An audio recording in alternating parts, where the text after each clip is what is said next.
시대예보, 핵개인의 시대, 송길영.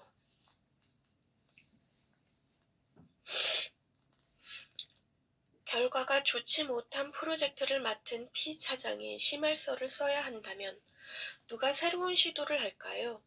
칭찬은 개인에게 해야 하고 책임은 같이 져야 합니다.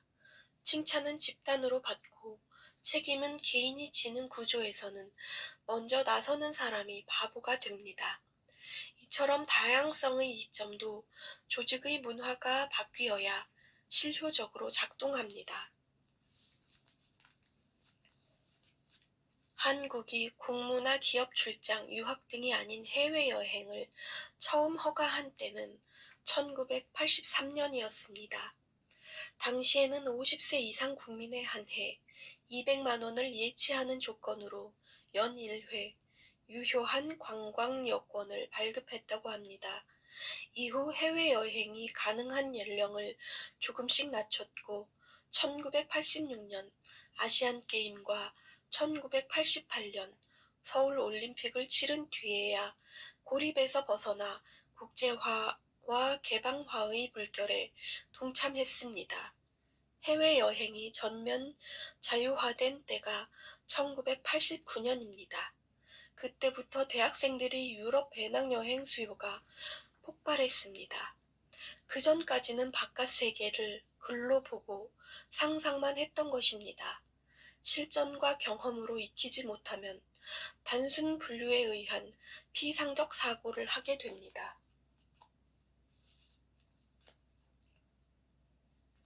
오랫동안 우리들의 머릿속을 지배해온 것이 지금은 불편한 단어로 인식하는 정상가정이라는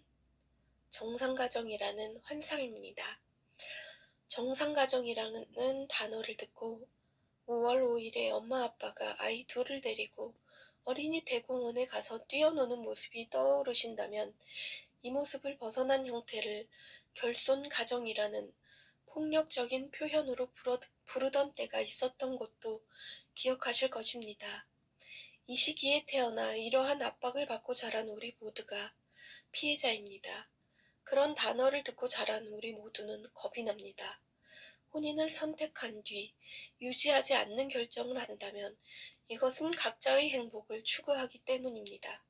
그런데 이혼하는 순간 우리 아이들이 사회적으로 냉대를 받지 않을까 고민해야 한다면 그 시스템 속에서 우리 모두의 행복은 결코 도모하기 어려운 일이 됩니다. 결혼을 선택하든 그렇지 않든 그것은 개인의 자유입니다. 양성평등이라는 말부터 문제가 있어요. 20대 도반들과 스터디를 하던 중 일어난 일입니다. 요즘 중요한 이슈 중 양성평등 문제에 관해서 이야기해 보자고 했습니다. 잠깐만요. 양성이라뇨? 모든 성이라고 해야죠. 양성은 편협한 범주예요. 남성, 여성 외에 퀴어의 스펙트럼이 얼마나 넓은데 왜 양성이라고 그러세요? 무심결에 내뱉은 말에 바로 제동이 걸렸습니다. 양성평등이 아니라 그냥 성평등이라고 해야 한다는 설명입니다. 다양한 대상에 대해 인지하지 못하고 차별하거나 선입견으로 제한된 언어를 사용하고 있는 것은 아닌지 생각해보게 됩니다. 언어에는 바뀐 세계의 질서가 담겨 있습니다. 예를 들어 임직원은 구성원으로, 채용은 영입으로 표현하는 것은 조직이 더 수평적인 관계로 나아가고 있다는 것을 의미합니다.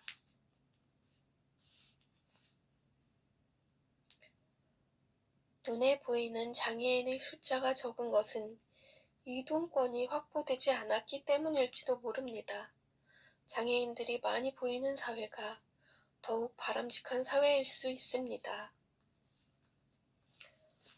언어 표현은 현행화를 게을리하면 다음 세대의 혐오를 받습니다. 대상을 타자화시키지 않도록 계속 사유해야 합니다. 유니섹스라는 말은 젠더리스라는 표현으로 진화합니다. 유니섹스는 내가 옷을 만들었는데 남성도 여성도 입을 수 있다라는 것입니다. 이에 반해 젠더리스는 성 구분 자체를 하지 말자라는 것입니다. 이 모든 변화가 결국 생각의 변화와 연결되기 시작하여 이전의 고정관념은 자연스럽게 거부됩니다. 과거에는 영화 300의 주인공들처럼 근육과 활동성이 뛰어난 남성을 이상적으로 규정했다면 요즘은 달라졌습니다. 화장품 광고 모델, 색조 화장 전문가로 남성이 등장합니다. 여성이 근육을 만들고 뽐내는 것도 각광받고 있습니다. 사회 문화적으로 성에 대한 고정관념과 역할에 대한 족쇄가 풀리고 있는 것입니다. 따라서 남성적, 여성적이라는 표현도 적절치 못한 표현으로 꺼려지고 있습니다. 더 나아가 젠더리스라는 말조차 구분을 전제로 한다는 의견도 있으니 표현은 끊임없이 현행화해야 합니다. 관행적 표현과 차별적 인식을 형성할 수 있는 언어를 새로운 표현으로 대체해야 합니다. 익숙한 표현일지라도 변화한 사회에 맞추어 낯설게 바라보고 세심하게 언어를 재정해야 할수록 계속 새로운 세계가 열립니다.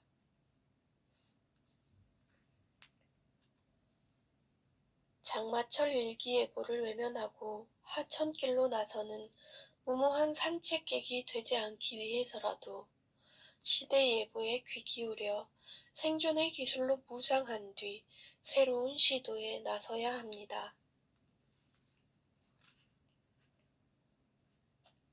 플랫폼에서 쌓은 포트폴리오는 객관적입니다.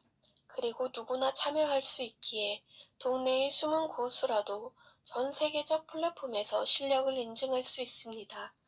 이는 전 세계에서 통용되는 황금성 자산을 보유하는 것과 마찬가지입니다. 불안한 국가의 화폐는 유사시에 환금이 어렵지만 기축화폐는 그 가치가 보존되듯이 글로벌 플랫폼을 통해 자신의 역량을 증명하는 일이 훨씬 더 유리해진 것입니다.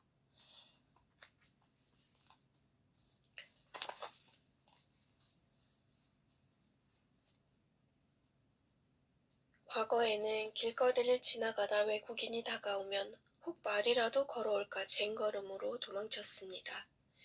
이제 한국인들도 영어를 꽤 잘합니다. 중고등학교 6년에 대학까지 치면 10년간 영어를 공부했기에 AI 선생님에게 꾸준히 배우면 회화의 불씨를 되살리는 것이 그리 어려운 일은 아닙니다. 앞으로 AI와 쾌적하게 소통하기 위해서는 영어와 모국어 두 가지 언어를 정교하게 구사하는 언어 능력이 무엇보다 중요해질 것입니다. 왜 그렇게 언어를 강조할까요? 지식의 도구이자 장벽이 바로 언어이기 때문입니다. 그리고 지금 우리는 언어의 장벽을 넘어가고 있는 중입니다. 어려운 전문 용어로 장벽을 세운 업종의 경우 장벽이 무너지면 그 산업과 전문가의 권위도 함께 무너집니다. 법률 언어를 예로 들어본다면 얼마 전 원한 관계에 있는 사람이 제3자를 시켜 살인을 저지른 사건이 신문 사회면을 달궜습니다.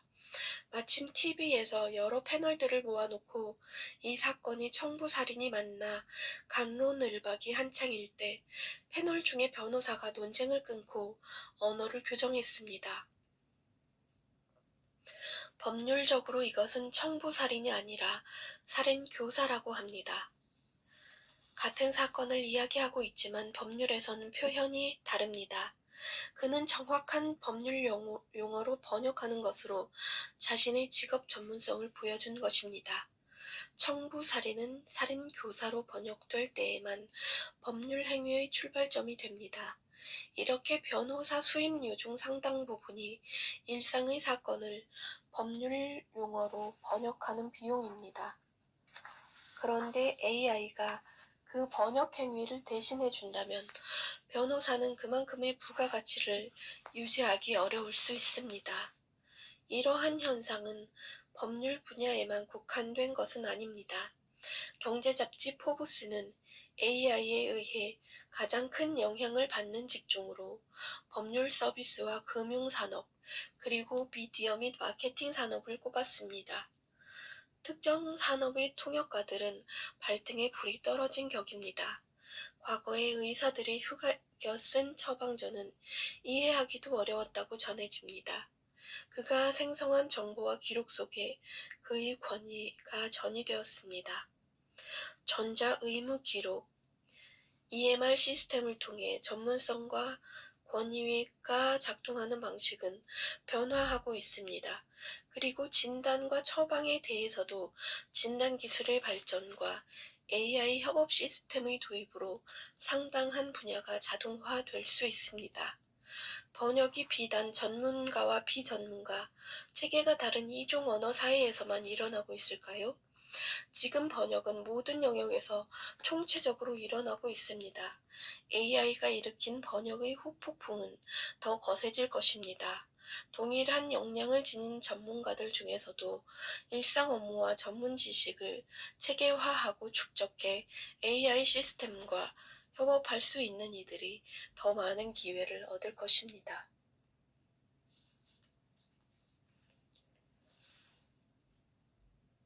새로운 관계 정립은 채용이 아니라 영입입니다. 그렇게 육성과 개발이 아닌 지원과 격려로 인사의 역할이 재정이 될 것입니다. 저소득 국가의 어느 집이나 큰아들, 큰딸은 그 막중한 트랙에서 헤어나올 길이 없습니다. 노동은 딸에게, 교육은 아들에게 올인합니다. 큰딸이 일가를 일으키면 큰아들이 가게를 일으키는 방식입니다.